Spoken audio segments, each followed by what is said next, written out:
Hello friends and welcome to my channel. इस video में मैं आपको आर एंड एस कॉन्फ़िगरेशन जो कि ऑप्टिकल आइसोमेरिज्म का टॉपिक है उसको एक्सप्लेन करूंगी और उसके ट्रिक बताऊंगी कि आप कैसे डिटरमाइन करोगे कि ये आर कॉन्फ़िगरेशन है या एस कॉन्फ़िगरेशन है।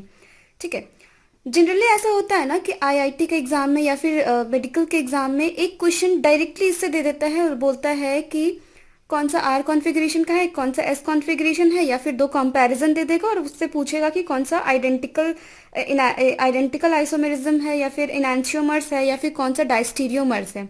और इसको आप बहुत इजी तरीके से बना सकते हो। आर एस कॉन्फ़िगरेशन के लिए मेन काम जो होता है वो है प्रायोरिटी ऑर्डर डिसाइड करना। ठीक है, तो प्रायोरिटी ऑर्डर डिसाइड कैसे करते हैं? बड़ी बात नहीं है प्रायोरिटी ऑर्डर डिसाइड करना या फिर बहुत कॉम्प्लिकेटेड नहीं है। ठीक है, इसको हम लोग सिंपल से ऐसे समझेंगे कि priority order is directly proportional to atomic mass या फिर atomic number. Priority order directly proportional होता है एटॉमिक मास या फिर एटॉमिक नंबर का। ऑब्वियस सी बात है, जिसका एटॉमिक नंबर ज्यादा होगा उसका एटॉमिक मास भी ज्यादा होगा। ठीक है, और जिसका एटॉमिक मास या एटॉमिक नंबर जितना ज्यादा होगा उसका प्रायोरिटी ऑर्डर उतना ज्यादा होगा। एग्जाम्पल जैसे लेते हैं, हाइड्रोजन है और बेरिलियम को लेते हैं। ठीक है, तो हाइड्रोजन और बेरिलियम में हम लोग को पता है कि बेरिलियम का एटॉमिक नंबर ज्यादा है और एटॉमिक मास भी ज्यादा है, तो प्रायोरिटी ऑर्डर किसका ज्यादा होगा? ऑब्वियसली बेरिलियम का प्रायोरिटी ऑर्डर ज्यादा होगा। ठीक है, उसी तरह कार्बन का लेते हैं और ऑक्सीजन का लेते हैं। ठीक है, तो इसमें ऑक्सीजन का एटॉमिक नंबर कार्बन से ज्यादा है, तो यहाँ पे प्रायोरिटी ऑर्डर भी इसका ज्यादा होगा। अब क्लोरीन का लेते हैं और फ्लोरीन लेते हैं। क्लोरीन का एटॉमिक नंबर फ्लोरीन से ज्यादा होगा, इसलिए इसका प्रायोरिटी ऑर्डर ज्यादा होगा। ठीक है, उसी तरह आयोडीन लेते हैं और ब्रोमीन लेते हैं, तो आयोडीन का एटॉमिक नंबर ज्यादा होगा ब्रोमीन से। ठीक है, तो इसका प्रायोरिटी ऑर्डर भी ज्यादा होगा। ठीक है, अब आप लोग को ये डिसाइड करने आ गया कि प्रायोरिटी ऑर्डर ज्यादा किसका होगा। ठीक है, एक कंपाउंड लेते हैं जैसे कि एग्जाम्पल। ठीक है, ये एक कंपाउंड ले रहे हैं, यहाँ पे क्लोरीन, हाइड्रोजन, ब्रोमीन और CH3। अब हम लोग को सबसे पहला काम क्या करना है कि ये लोग को प्रायोरिटी ऑर्डर लिखना है कि ये कौन पहले आएगा, कौन सेकंड आएगा, कौन थर्ड आएगा, कौन फोर्थ आएगा। ठीक है, तो इसमें से कंपेयर करके हम लोग को लिखना है कि कौन पहले आएगा। और एक बात, अगर आपको एक कार्बन का कंपाउंड मिला और दो कार्बन का कंपाउंड मिला, तो प्रायोरिटी ऑर्डर जिसका जितना ज्यादा कार्बन होगा उसका ज्यादा होगा, क्योंकि इसका एटॉमिक मास ज्यादा हो जाएगा एज कंपेयर टू दिस। ठीक है, तो हम लोग इस कंपाउंड में सबसे पहले डिसाइड करते हैं प्रायोरिटी ऑर्डर। क्लोरीन है और ब्रोमीन है, सबसे पहले देखना है कि यहाँ पे कार्बन रहता है। ठीक है, यहाँ पे कार्बन से अटैच क्या क्या है, यहाँ पे ब्रोमीन अटैच्ड है, हाइड्रोजन, क्लोरीन और ये कार्बन अटैच्ड है इस कार्बन से। ठीक है, ब्रोमीन का यहाँ पे सबसे ज्यादा होगा, उसके बाद फिर क्लोरीन का होगा सेकंड नंबर पे, फिर इससे अटैच कार्बन होगा 3 और ये हो जाएगा 4th। ठीक है, अगर हम लोग प्रायोरिटी ऑर्डर लिख लिए, सबसे पहला काम था हम लोग को प्रायोरिटी ऑर्डर लिखना, हम लोग प्रायोरिटी ऑर्डर लिखना आ गया। अब हम लोग का दूसरा काम क्या रहता है कि position of lowest priority order group है, जो लोवेस्ट प्रायोरिटी ऑर्डर ग्रुप है उसका पोजीशन देखना होता है। जनरली हाइड्रोजन ही होता है, पर अगर कंपाउंड दूसरा है तो वो 4th नंबर पे जो आएगा वो देखना होगा, वो कंपाउंड के हिसाब से होगा, लेकिन हम लोग कंसीडर हाइड्रोजन को करके चलेंगे। तो पोजीशन ऑफ हाइड्रोजन पहले हम लोग चेक करते हैं, पहले देखते हैं। तो इसके 2 पॉसिबिलिटी बनेंगे, चार पॉसिबिलिटी बनेंगे। पहला, अगर हम लोग वर्टिकली लेते हैं ना हाइड्रोजन के पोजीशन को, तो या तो फिर हाइड्रोजन यहां होगा या फिर हाइड्रोजन यहां होगा, या तो हाइड्रोजन यहां होगा या तो हाइड्रोजन यहां होगा। ठीक है, और अगर हम हॉरिजेंटली लेते हैं तो या तो फिर हाइड्रोजन का पोजीशन यहां होगा या फिर हाइड्रोजन का पोजीशन यहां होगा। ठीक है, तो अगर वर्टिकल के केस में अगर ये हाइड्रोजन ऊपर है या नीचे, इससे कोई फर्क नहीं पड़ता है, ऊपर नीचे है देखना है। उसके बाद अगर ये ऊपर नीचे है और ये क्लॉकवाइज डायरेक्शन में जा रहा है तो ये हमारा आर हो जाएगा। ठीक है, अगर ऊपर नीचे है हाइड्रोजन का पोजीशन और अगर ये एंटी क्लॉकवाइज जा रहा है तो ये हो जाएगा एस कॉन्फ़िगरेशन होगा। उसी तरह हॉरिजेंटल में जस्ट ऑपोजिट हो जाता है, अगर ये क्लॉकवाइज जा रहा है तो ये एस कॉन्फ़िगरेशन का हो जाएगा, और अगर ये एंटी क्लॉकवाइज जा रहा है तो ये आर कॉन्फ़िगरेशन का हो जाएगा। तो आपको ध्यान देना है हाइड्रोजन की पोजीशन पे, ठीक है। अगर हाइड्रोजन वर्टिकली में है तो अगर क्लॉकवाइज जा रहा है तो ये आर हो जाएगा, अगर एंटी क्लॉकवाइज जा रहा है तो एस हो जाएगा। और ये वर्टिकल का था, और ये हॉरिजेंटल में अगर क्लॉकवाइज जा रहा है तो एस, अगर एंटी क्लॉकवाइज जा रहा है तो आर, ठीक है। ये चीज आपको दिमाग में बैठा लेना है, आराम से समझिए। अगर नहीं समझ में आता वीडियो पॉज कीजिए, उसके बाद फिर से समझिए, क्योंकि आगे चल के यही डिसाइड करने वाला है। प्रायोरिटी ऑर्डर के बाद यही आपको बताएगा कि कौन सा आर कॉन्फ़िगरेशन का है और कौन सा एस कॉन्फ़िगरेशन। एग्जाम्पल में जाने से पहले ये जो कंपाउंड है ना, उसको हम लोग पहले सॉल्व करके देखते हैं। तो हम लोग को 1 2 3 1 से 2 में जाना है, 2 से 3 में जाना है, ठीक है। ऐसा नहीं यहाँ 1 है, यहाँ 2 है, यहाँ 3 है, ठीक है। तो हम लोग ऐसे जाएंगे 1 2 उसके बाद 3। ऐसे नहीं कि हम लोग 1 से यहाँ 2 में चले गए उसके बाद 3 में इधर आ रहे हैं, ऐसे नहीं जाना है। हम लोग को सीक्वेंस वाइज जाना है, पहले 1 से 2 में जाएंगे, 2 से 3 में जाएंगे, ठीक है। तो यहाँ पे हम लोग क्या देखना है कि हाइड्रोजन का पोजीशन क्या है। ये हॉरिजेंटल वाला केस है, ठीक है। हॉरिजेंटल में अगर एंटी क्लॉकवाइज जा रहा है तो ये कौन सा कॉन्फ़िगरेशन का हो जाएगा, आर। ये यहाँ पे ये हाइड्रोजन का पोजीशन, हाइड्रोजन का मैच कीजिए, ये हॉरिजेंटल में आ गया, ठीक है। उसके बाद हम लोग 1 2 3 गए, ठीक है। तो उसमें कौन सा डायरेक्शन आया, एंटी क्लॉकवाइज आया, मतलब कि एंटी क्लॉकवाइज डायरेक्शन में क्या होता है, आर कॉन्फ़िगरेशन होता है, ठीक है। उसी तरह एग्जाम्पल को भी हम लोग सॉल्व करते हैं। एक एग्जाम्पल जैसे मैं लेती हूँ, वो छोटा सा एग्जाम्पल था, इस बार मैं थोड़ा बड़ा कंपाउंड लूंगी।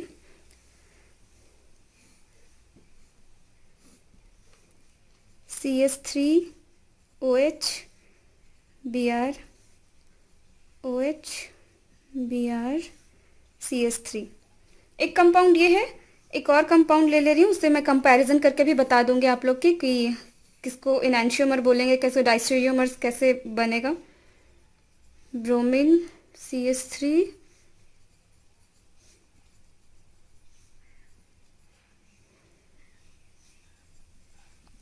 ये हम लोग के पास दो कंपाउंड है। सबसे पहला काम क्या रहता है हमारा कि हम लोगों को प्रायोरिटी ऑर्डर डिसाइड करना होता है, ठीक है। तो इस कार्बन के लिए एक कार्बन यहाँ है, एक कार्बन यहाँ है, ठीक है। तो सबसे पहले इस देखना है कि ये अटैच क्या क्या है, ठीक है। ये एक 4 ग्रुप अटैच रहता है, एक OH है, एक CH3 है, एक Br है, ब्रोमीन है, और एक ये जो पूरा है ना, ये पूरा इस कार्बन से अटैच्ड है, ठीक है। तो इसको हम लोग पूरे को कंसीडर करेंगे, ठीक है। तो इस कार्बन के लिए हम लोग सबसे पहले प्रायोरिटी ऑर्डर डिसाइड करते हैं। तो इस कार्बन से अटैच्ड क्या है, पहले तो ब्रोमीन है जो कि हम लोग का फर्स्ट प्रायोरिटी ऑर्डर आ जाएगा। उसके बाद क्या अटैच्ड है, ऑक्सीजन, OH है, ऑक्सीजन, ये आ जाएगा हमारा सेकंड प्रायोरिटी ऑर्डर। उसके बाद देखना है कि इस कार्बन से ये भी कार्बन अटैच्ड है और ये भी कार्बन ही अटैच्ड है। इस कार्बन से यहाँ कार्बन अटैच्ड है और ये भी कार्बन अटैच्ड है। तो मैंने बताया था जो जितना बड़ा कंपाउंड रहेगा उसका एटॉमिक मास उतना ज्यादा रहेगा, और उसका एटॉमिक मास नंबर ज्यादा रहेगा तो फिर उसका प्रायोरिटी ऑर्डर भी ज्यादा हो जाएगा। तो इससे इसका ज्यादा हो जाएगा प्रायोरिटी ऑर्डर, ठीक है। तो ये हमारा हो जाएगा 3rd नंबर में, ठीक है। और ये हमारा फिर हो जाएगा 4th में। अब हम लोग को क्या देखना था कि हम लोग का जो लोवेस्ट प्रायोरिटी ऑर्डर ग्रुप है वो किधर है। पहला काम था हम लोग का प्रायोरिटी ऑर्डर देखना, हम लोग निकाल चुके। उसके बाद देखना था हाइड्रोजन का पोजीशन, मतलब कि लोवेस्ट प्रायोरिटी ऑर्डर का पोजीशन, 4th पोजीशन जिसमें आता है, ठीक है। तो हम लोग यहाँ पे देख रहे हैं कि इस जगह पे हम लोग का 4th ग्रुप कहाँ आ रहा है, 4th मतलब कि इस जगह पे आ रहा है।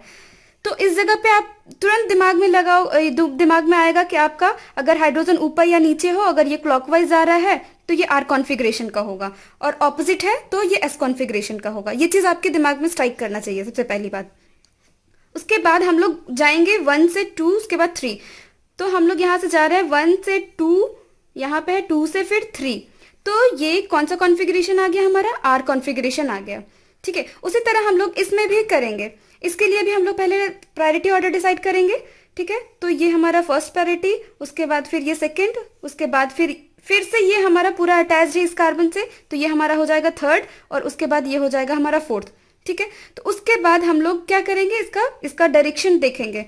फिर हम लोग को क्या करना है, 1 से 2 में जाना है। 1 से 2 में जाने का इधर से भी रास्ता है, 1 से 3 जाए फिर 2 जाए, या फिर 1 से 4 जाए या फिर 2 जाए, ठीक है। तो हम लोग को हम लोग को 3 के पास जाना है। अगर हम लोग 3 को क्रॉस कर देंगे तो हम लोग तो 3 के पास नहीं जा पाएंगे, हम लोग 2 को तो स्किप कर देंगे 3 के पास जाने के लिए। तो हम लोग के पास एक क्या और एक रास्ता है, 1 से 2 के पास जाए, उसके बाद 2 से फिर हम लोग 3 जाए।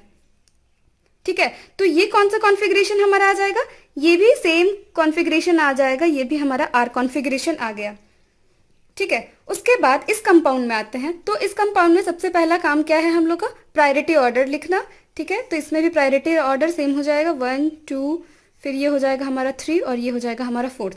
ठीक है, अब उसके बाद यहाँ पे सेम हो गया, क्योंकि यहाँ इस जो सेकंड वाला कंपाउंड था उसमें भी हाइड्रोजन का पोजीशन मतलब कि लोवेस्ट ग्रुप ऊपर या नीचे आ रहा था। ठीक है, अब इस केस में देखते हैं। इस केस में आप देखिए कि हम लोग का जो लोवेस्ट प्रायोरिटी ऑर्डर है वो हम लोग का कहाँ जा रहा है, राइट या लेफ्ट, मतलब कि ये हमारा हॉरिजेंटल में आ रहा है। ठीक है, तो हॉरिजेंटल में क्या होता है, इसके जस्ट ऑपोजिट, अगर क्लॉकवाइज है तो वो एस में आ जाएगा। ये चीज़ आपको पहले दिमाग में आ जाना चाहिए। ठीक है, अब हम लोग चलते हैं, 1 से 2 में जाएंगे, 2 से फिर 3 में जाएंगे। तो ये कौन सा ग्रुप आ गया हम लोग का, क्लॉकवाइज रहता तो ये एस में आता, ये लेकिन ये एंटी क्लॉकवाइज है। ठीक है, तो ये हम लोग का कौन सा कॉन्फ़िगरेशन हो गया, आर कॉन्फ़िगरेशन हो गया। उसी तरह इसका भी हम लोग प्रायोरिटी ऑर्डर पहले लिखेंगे, 1 2, फिर ये कंपाउंड 3 हो जाएगा और ये हो जाएगा हमारा 4th। इसमें आप देखिए कि आपका ये दोनों का ये ज़रूरी नहीं है कि पहले आपको, अगर इसमें हाइड्रोजन मतलब 4th प्रायोरिटी ऑर्डर आपको हॉरिजेंटली मिल गया तो आपको वर्टिकल नहीं मिलेगा, ऐसा कुछ नहीं होता है। ये आपको डिसाइड करना होगा और इस पोजीशन को देखते हुए आपको डिसीजन लेना है। 4th जो प्रायोरिटी लोवेस्ट प्रायोरिटी ऑर्डर होता है उस पोजीशन को देखते हुए आपको डिसाइड करना है कि कौन सा आर कॉन्फ़िगरेशन होगा या कौन सा एस कॉन्फ़िगरेशन होगा। ऐसा नहीं है कि अगर हमको किसी कंपाउंड में 2 या 3 जैसे इस टाइप के आ गए, अगर मान लीजिए और एक यहाँ रहता, तो ये ज़रूरी नहीं है कि फोर्थ प्रायोरिटी ऑर्डर वाला आपको हॉरिजेंटल में है तो सेकंड में भी हॉरिजेंटल मिलेगा, जैसे इस केस में है। यहाँ पे हॉरिजेंटल नहीं, ये वर्टिकल में आ गया फिर। ठीक है, 4th प्रायोरिटी ऑर्डर हम लोग का वर्टिकल में आ गया। तो अब हम लोग को क्या करना है, 1 से फिर 2 में जाना है, उसके बाद 3 में जाना है। तो 1 से पहले हम लोग 2 में जाएंगे, ठीक है, उसके बाद फिर हम लोग 3 में जाएंगे। तो ये इस केस में आ गया। ठीक है, तो ये कौन सा हो गया, ये क्लॉकवाइज आ रहा है, तो ये कौन सा कॉन्फ़िगरेशन हो जाएगा, ये भी आर कॉन्फ़िगरेशन हो जाएगा। तो यहाँ पे हम लोग बोल सकते हैं ये कार्बन 1 होता है, ये 2 होता है, 3 होता है और ये 4 है। ठीक है, तो हम लोग यहाँ पे बोल सकते हैं 2R एंड 3R। इसमें भी वही होता है, ये first carbon, second carbon, third carbon और ये 4th कार्बन। तो इसमें क्या हो गया, 2R एंड 3R। ठीक है, आप यहाँ पे देखो कि यहाँ पे भी 2R और 3R ही है, यहाँ पे भी 2R और 3R है, दोनों कंपाउंड में। ठीक है, तो ये आइडेंटिकल बराबर दोनों दिख रहे हैं, तो ये हम लोग का क्या हो जाएगा, आइडेंटिकल।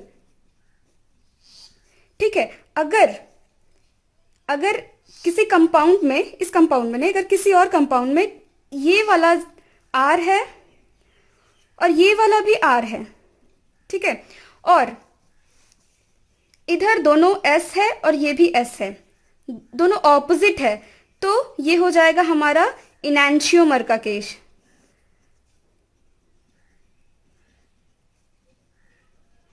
ये हमारा इनैंशियोमर का केस हो जाएगा। ठीक है, और अगर हम लोग का दोनों कंपाउंड, एक कंपाउंड का दोनों कार्बन R है और एक कंपाउंड का एक कार्बन अगर इंटरचेंज है, चाहे एक में R है और एक में S है, तो ये S यहाँ भी रहे तो कोई दिक्कत नहीं है, बस एक कार्बन इंटरचेंज होना चाहिए पोजीशन मतलब कॉन्फ़िगरेशन। तो ये हमारा डायस्टीरियोमर का केस आ जाएगा।